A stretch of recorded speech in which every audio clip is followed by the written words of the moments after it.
Hello friends, welcome back to our channel. Friends, ముందుగా ఈ సీరియల్లో ఏం జరగబోతుందో తెలుసుకుందామా? ఇక వీడియోలోకి వెళ్ళినట్లయితే రాజేంద్ర గతం మర్చిపోవడంతో ఇక ఎలాగైనా రాజేంద్రకి గతం గుర్తుకు తేవాలని అక్షయ్, కమల్, శ్రీకల్ ఎంతో ప్రయత్నం చేస్తూ ఉంటారు. ఇక అది చూసిన పల్లవి మాత్రం కోపంతో రగిలిపోతూ ఉంటుంది. ఇప్పుడు ఈ ముసలోడికి గతం గుర్తుకు వస్తే నా గురించి అందరి ముందు నిజాన్ని బయట పెడతాడు. ఇక నేనే తనని పైనుంచి తోసేశానని అందరితో చెప్తే ఇక కమల్ నన్ను బ్రతకనివ్వడు. ఎలాగైనా ఈ ముసలోన్ని పైకి పంపించాలి అని పల్లవి ఆలోచిస్తూ ఉంటుంది. ఎలా ఎలా పంపించాలి అని చెప్పి అనుకుంటూ ఉండగా ఇంతలోనే కమల్ రాజేంద్రని బయటికి తీసుకొస్తూ ఉంటాడు. ఇక తన ఫోన్ రింగ్ అవ్వడంతో కమల్ రాజేంద్రని అక్కడే వదిలేసి ఇంట్లోకి ఫోన్ తెచ్చుకోవడానికి వెళ్తాడు. ఇక పల్లవి ఇటు తిరిగి చూసేసరికి అక్కడ రాజేంద్ర కనిపించడంతో పల్లవి ఒక్కసారి షాక్ అయిపోతుంది. ఇక పల్లవి రాజేంద్ర వైపు చూస్తూ, ఇదేంటి మామయ్య సీరియస్గా నన్నే చూస్తున్నాడేంటి? ఒకవేళ మామయ్యకి గతం గుర్తుకు వచ్చిందా ఏంటి అని చెప్పి కంగారు పడుతూ అక్కడి నుంచి పల్లవి వెళ్ళపోతూ ఉంటుంది. ఇక వెంటనే రాజేంద్ర వీల్చైర్ సైడ్కు తిరగడంతో పల్లవి ఒక్కసారి షాక్ అవుతుంది. ఇదేంటి మామయ్య నేను వెటు వెళ్తే అటే తిరుగుతున్నాడేంటి?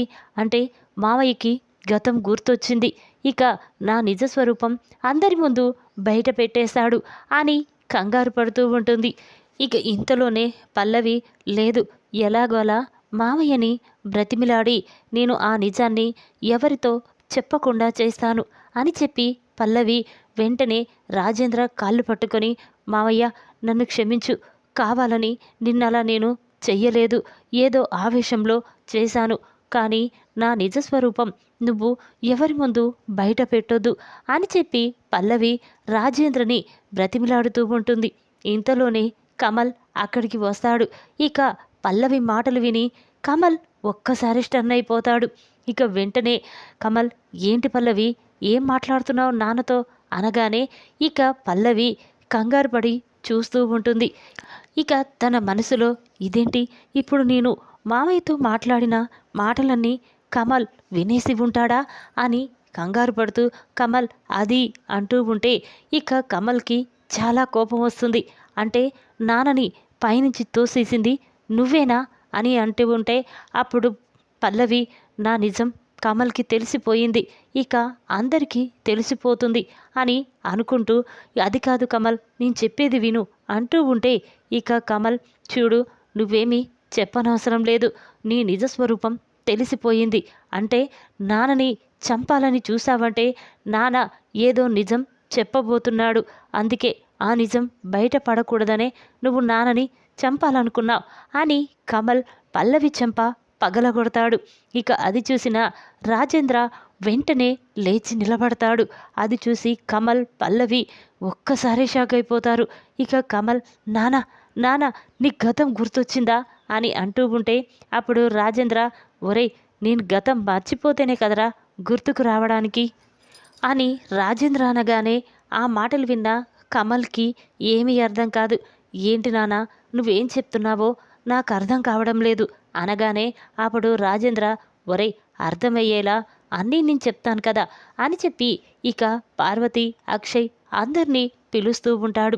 ఇక మాటలు విన్న పల్లవి మాత్రం, మావయ్య నీకు దండం పెడతాను, ప్లీజ్ నా గురించి ఎవరితో చెప్పొద్దు, నేనిక నుండి ఎటువంటి అపాయాలు చెయ్యను అని చెప్పి పల్లవి అంటూ ఉంటే అప్పుడు రాజేంద్ర, వద్దమ్మా, ఇక నేను నిన్ను నమ్మలేను, నువ్వు మీ నాన్న కోపంతో మా కుటుంబాన్నే నాశనం చేయడానికి కమల్ని పెళ్లి చేసుకొని ఈ ఇంట్లో అడుగు పెట్టావని నాకు తెలుసు, అందుకే ఇక నిన్ను క్షమించకూడదు అని చెప్పి రాజేంద్ర అంటూ ఉంటాడు. ఇక రాజేంద్ర మాటలు విన్న అందరూ కూడా ఒక్కసారి స్టన్ అయి అక్కడికి వస్తారు. ఇక పార్వతి రాజేంద్ర లేచి నిలబడడంతో చాలా సంతోషపడుతూ, ఏమండి మీకు గతం గుర్తొచ్చిందా, ఇక మీరు పర్వాలేదా అని అంటూ ఉంటే అప్పుడు రాజేంద్ర, చూడు పార్వతి, నేను గతం మర్చిపోలేదు, గతం మర్చిపోయినట్టు నాటకమాడుతున్నాను, అనేసరికి ఇక అక్షయ్, అవని, పార్వతి ఆశ్చర్యంగా చూస్తూ ఉంటారు. ఇక అది చూసిన అక్షయ్, నానా ఏం మాట్లాడుతున్నావు? గతం మర్చిపోయినట్టు నాటకం ఆడడమేంటి? ఎందుకు అని అంటూ ఉంటే అప్పుడు రాజేంద్ర, చూర్రా అక్షయ్, అసలు నన్ను పైనుంచి తోసేసింది ఎవరో కాదు, ఈ పల్లవే నన్ను పైనుంచి తోసేసింది. అంతేకాకుండా హాస్పిటల్లో నెప్లైజేషన్ తీసి నన్ను చంపాలనుకుంది. ఈరోజు జ్యూస్లో విషం కలిపి కూడా నన్ను చంపాలనుకుంది అని రాజేంద్ర అంటాడు. ఆ మాటలు విన్నా అందరూ ఒక్కసారి షాక్ అయిపోతారు. ఇక వెంటనే కమల్ చాలా కోపంగా, అవునానా, నేను జ్యూస్ తాగుతుంటే ఈ పల్లవి తాగకుండా గ్లాస్ కింద పడేసింది అంటే అందులో విషం కలిపి ఉందా అని కమల్ అనగానే ఇక పార్వతి చాలా కోపంగా, అదేంటండి, పల్లవి నిన్ను పైనుంచి తోసేయడమేంటి? అసలు పల్లవికి నిన్ను చంపే అవసరం ఏముంటుంది అని పార్వతి అంటుంది. అప్పుడు రాజేంద్ర, చూడు, వాళ్ళ నాన్న గురించి తన గురించి నేను ఎక్కడ నిజాన్ని బయట పెడతానోనని పల్లవి నన్ను చంపబోయింది అని రాజేంద్ర అంటాడు. ఇక ఆ మాటలు విన్న అక్షయ్, ఏంటి నాన్న, నిజం తెలవడం ఏంటి? అసలు ఏంటా నిజం అనేసరికి అప్పుడు రాజేంద్ర, చూర్రా, ఇన్ని రోజులు అవని, మీనాక్షి అందరి ముందు ఎంతో అవమానపడుతున్నారు. వాళ్ళన్న మాటలకి తలదించుకుంటున్నారు. చూడు, అసలు అవని ఎవరి కూతురో తెలుసా? అవని కన్న తండ్రి నాకు తెలుసు అని చెప్పగానే పల్లవి ఒక్కసారి షాక్ అవుతుంది. ఇదేంటి, మామయ్య అందరి ముందు ఈ నిజాన్ని బయట పెడుతున్నాడేంటి అని అవని అనుకుంటూ ఇక వెంటనే, మామయ్య వద్దు మామయ్య, ప్లీజ్, ఇప్పుడు అవన్నీ ఎందుకు చెప్పు, అసలే మీ ఆరోగ్యం కూడా బాగాలేదు అని అవని అంటూ ఉంటే అప్పుడు పల్లవి, మామయ్య మీరు రెస్ట్ తీసుకోండి అని అంటూ ఉంటుంది. ఇక రాజేంద్ర మాత్రం, లేదు అవని, ఇన్ని రోజులు నువ్వు ఆలస్యం చేసినందుకే ఈ పల్లవి ఎన్ని కుట్రలు ఎన్ని కుతంత్రాలు చేస్తుంది. ఇంట్లో ఎవరిని ప్రశాంతంగా ఉండకుండా చేస్తుంది. ఎలాగైనా ఈరోజు పల్లవి చక్రధర్ల గురించి అసలు నిజాన్ని బయట పెడతాను. అలా నీ గురించి తెలుసుకొని అందరూ నిన్ను అవమానించరు అని చెప్పి ఇక రాజేంద్ర అంటూ ఉంటాడు. అప్పుడు అక్షయ్, చెప్పు నానా, ఏంటా నిజం అనగానే అప్పుడు రాజేంద్ర, చూర్రా, నేను చక్రధర్ని బయటికి తీసుకురావాల్సిన విషయంలో అవనిని నిలదీశాను. అప్పుడు అవని ఆ చక్రధర్ నా కన్న తండ్రి అని నిజం చెప్పింది. ఆ నిజం అందరి ముందు పార్టీ పెట్టి నిజాన్ని బయట పెట్టాలనుకున్నాను. అందుకే పార్టీ ఏర్పాటు చేశాను. ఇక ఆ పార్టీలో మీనాక్షిని తీసుకొచ్చి చక్రధరే తన భర్త అని అందరి ముందు చెప్పి ఇక మీనాక్షిని ఎవరు అవమానించకుండా చెయ్యాలనుకున్నాను. కానీ ఇంతలోనే నాకు తెలిసిన విషయం పల్లవికి తెలుసుకుంది. ఇక ఎలాగైనా ఈ నిజాన్ని బయట పెట్టొద్దని నన్ను ప్రాధేయపడింది, బ్రతిమిలాడింది. కానీ నేను పల్లవి మాటలు వినకుండా నిజం చెప్పాలనుకున్నాను.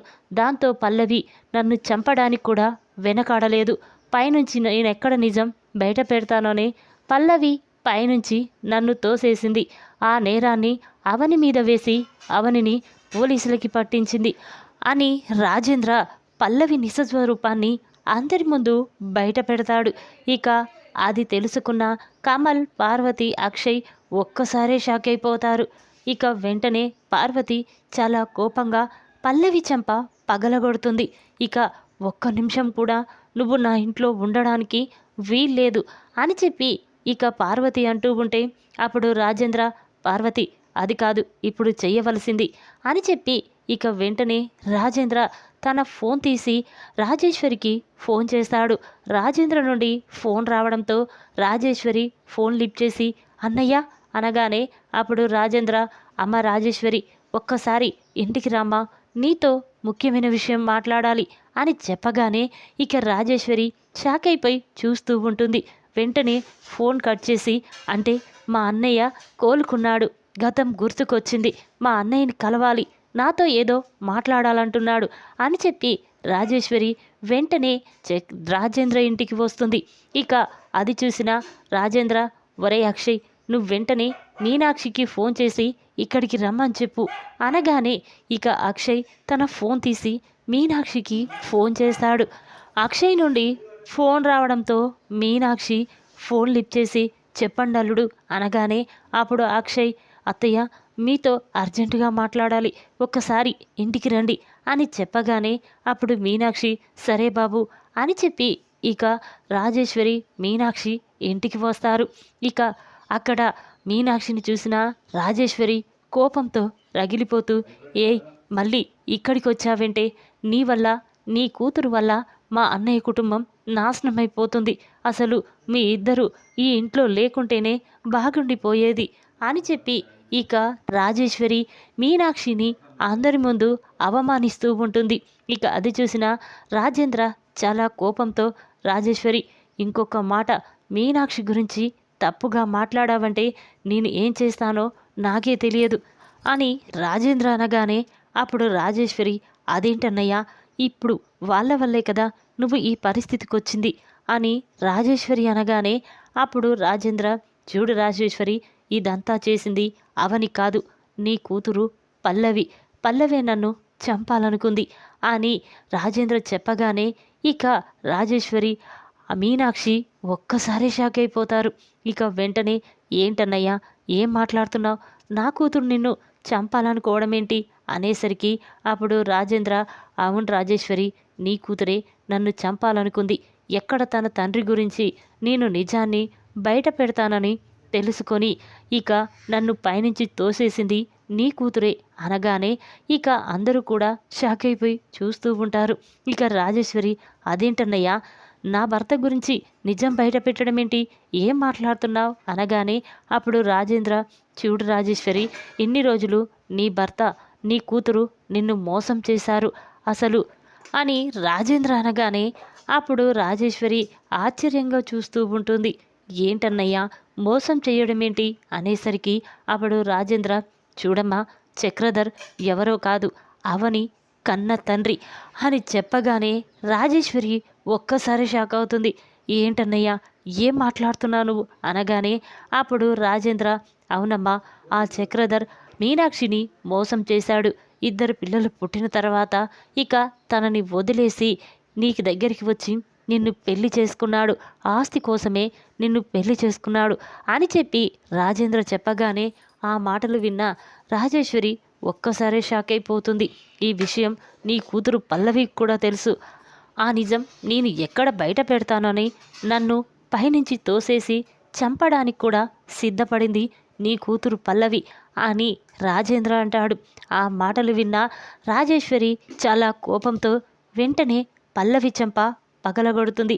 ఛీ నువ్వొక ఆడపిల్లవేనా, నువ్వు కూడా మీ నాన్నలాగే తయారయ్యావు, అసలు మా అన్నయ్యని చంపడానికి నీకు మనసెలా వచ్చిందే అని రాజేశ్వరి అంటూ వెంటనే మీనాక్షి అవని చేతులు పట్టుకొని అమ్మ నన్ను క్షమించమ్మా, ఈ నిజం ఇన్ని రోజులు తెలియక మీ అమ్మని ఆ పార్టీలో అందరి ముందు అవమానించాను, బాధ పెట్టాను, కానీ ఆ చక్రధర్ చేసిన మోసానికి ఇక వాడు బయటికి రావడానికి వీల్లేదు, చేసిన తప్పుకి వాడు శిక్ష అనుభవించవలసిందే అని రాజేశ్వరి అంటుంది. ఇక మాటలు విన్న పల్లవి ఇదేంటి అమ్మ కూడా మారిపోయింది, ఇప్పుడు నాన్నని బయటికి తీసుకురావడానికి ఎవరూ ఒప్పుకోరు అని చెప్పి పల్లవి అంటూ ఉంటే ఇక ఇంతలోనే రాజేంద్ర చూడు రాజేశ్వరి ఇక నీ కూతురు ఒక్క నిమిషం కూడా నా ఇంట్లో ఉండడానికి వీల్లేదు అని చెప్పి ఇక రాజేంద్ర పల్లవి మెడ పట్టుకొని బయటికి గెంటేస్తాడు. ఇక అది చూసిన అందరూ కూడా షాక్ అయిపోయి చూస్తూ ఉంటారు. ఇక పార్వతి చూడు పల్లవి నువ్వు నా భర్తను చంపడానికే సిద్ధపడ్డావు, చూడు నీకు దిమ్మ తిరిగే షాక్ ఇవ్వాలంటే ఇంకో నిజం చెప్తున్నాను విను, నువ్వు కమల్ని పెళ్లి చేసుకుని నా కుటుంబాన్ని నాశనం చెయ్యాలనుకున్నావు, కానీ నేను మాత్రం కమల్కి మళ్ళీ పెళ్లి చేసి నీ జీవితాన్ని నేను నాశనం చేస్తాను అని పార్వతి అనగానే ఆ మాటలు విన్న పల్లవి చాలా బాధపడుతూ వద్దత్తయ్య నేను తప్పు చేశాను, ఇక ఈ తప్పు మళ్ళీ చెయ్యను, నన్ను క్షమించు అని చెప్పి ఇక పల్లవి పార్వతి అవని కాళ్ళు పట్టుకొని బ్రతిమిలాడుతూ ఉంటుంది. అప్పుడు అవని అత్తయ్య వదిలేయండి అత్తయ్య, పల్లవికి బుద్ధొచ్చింది, ఇక ఎప్పుడు అలా చెయ్యదు అని అంటూ ఉంటే అప్పుడు పార్వతి లేదమ్మా ఎన్ని రోజులు అవని మీరు పల్లవి గురించి ఎన్ని నిజాలు చెప్పినా మేము నమ్మలేదు, కానీ ఇప్పుడు మీ మావయ్య నోటితోనే పల్లవి నిజస్వరూపం బయట పెట్టాడు, ఇక దీన్ని క్షమించకూడదు అని పార్వతి అంటుంది. ఇక కమల్, అమ్మ దీనికి బుద్ధి రావాలంటే ఒకటే మార్గం అని చెప్పి కమల్ వెంటనే పల్లవి మెడలో ఉన్న తాడుని తెంచబోతూ ఉంటాడు. అది చూసిన పల్లవి, వద్దు బావా, నేను ఎప్పుడు ఏ తప్పు చెయ్యను, ప్లీజ్ బావా నీకు దండం పెడతాను అని బ్రతిమిలాడుతూ ఉంటుంది. అది చూసిన శ్రేయ కూడా, అవును బావగారు, అసలు ఇదంతా చేసింది పల్లవే అని నాకిప్పుడు అనిపిస్తుంది. ఆ రోజు నా గది ముందు ఆయిల్ పోసింది కూడా ఈ పల్లవే. అందుకే అవని అక్క అంతలా బాధపడింది. అక్క గురించి ఎవ్వరం కూడా అర్థం చేసుకోకుండా మనం అక్కని చాలా బాధ పెట్టాం అని చెప్పి ఇక శ్రేయ అవని దగ్గరికి వెళ్ళి, అక్క నన్ను క్షమించక్క, ఈ పల్లవి చేసిన పని చూసి అదంతా నువ్వే చేశావని మేమందరం అనుకొని అవమానించి నిన్ను బాధ పెట్టాం అక్క, మమ్మల్ని క్షమించు అని శ్రేయ బ్రతిమిలాడుతూ ఉంటుంది. అప్పుడు అవని, చూడు శ్రేయ, మీరందరూ నా వాళ్ళు, నీ గురించి నేను అలా ఎందుకు అనుకుంటాను, చూడు అసలే నువ్విప్పుడు కడుపుతో ఉన్నావు, ఇక నువ్వు ఎలాంటి ఆలోచనలు పెట్టుకోవద్దు అని అవని అంటుంది. ఇక పల్లవి తన బ్యాగ్ తీసుకొని చక్రధర్ ఇంటికి వెళ్తూ ఉంటుంది. అది చూసిన రాజేశ్వరి, చూడు అవని, చూడు పల్లవి, నువ్వు మా అన్నయ్యనే చంపాలని చూసావు, ఇక నువ్వు నా ఇంటికి రావడానికి వీల్లేదు అని రాజేశ్వరి అనగానే అప్పుడు పల్లవి, అదేంటమ్మా ఇప్పుడు నేను ఎక్కడికి వెళ్ళాలి అంటూ ఉంటే అప్పుడు రాజేశ్వరి, ఎక్కడికి వెళ్తావే, ఎక్కడికో ఓ చోటుకు వెళ్ళు, లేకపోతే ఆ ఇంట్లో ఉంటూ నన్ను కూడా మీ నాన్నలాగే చంపాలని చూస్తే నేనెవరితో చెప్పుకోను అని చెప్పి రాజేశ్వరి ఇక పల్లవిని ఇంట్లో కూడా రానివ్వదు. ఇక అది చూసిన పల్లవి చాలా కోపంతో రగిలిపోతూ, ఇదేంటి అమ్మ కూడా నన్ను ఇంటికి రానివ్వడం లేదు అని చెప్పి వెంటనే తన ఫోన్ తీసి చక్రధర్కి ఫోన్ చేస్తుంది. పల్లవి నుండి ఫోన్ రావడంతో చక్రధర్, ఏంటమ్మా పల్లవి, ఏంటి మీ మావయ్యని చంపే ప్రయత్నంలో ఉన్నావా అనగానే అప్పుడు పల్లవి, ఇంకెక్కడిది నాన్న, ఆ రాజేంద్రకి గతం గుర్తుకు వచ్చింది, నా నిజస్వరూపం అందరి ముందు బయట పెట్టాడు, ఇక నన్ను మెడ పట్టుకొని బయటికి గింటేశారు, ఇప్పుడు అమ్మ కూడా మన ఇంటికి రానివ్వడం లేదు అని చెప్పి పల్లవి రాజేంద్రకు చెప్పగానే ఆ మాటలు విన్న చక్రధర్ ఒక్కసారి షాక్ అయిపోతాడు. ఈ విధంగా గతంలో నుంచి బయటికి వచ్చి పల్లవి నిజస్వరూపాన్ని బయటపెట్టిన రాజేంద్ర నిజం తెలుసుకొని పల్లవి మెడలో తాళి తెంచి బయటికి గెంటేసిన కమల్. ఈ వీడియో కనుక మీకు నచ్చినట్లయితే లైక్ చేయండి. మరిన్ని వీడియోల కోసం మా ఛానల్ని తప్పకుండా సబ్స్క్రైబ్ చేసుకోండి. Thanks for watching. Please friends, ఈ వీడియో చివరి వరకు చూసి మా ఛానల్ని తప్పకుండా సబ్స్క్రైబ్ చేసుకోండి.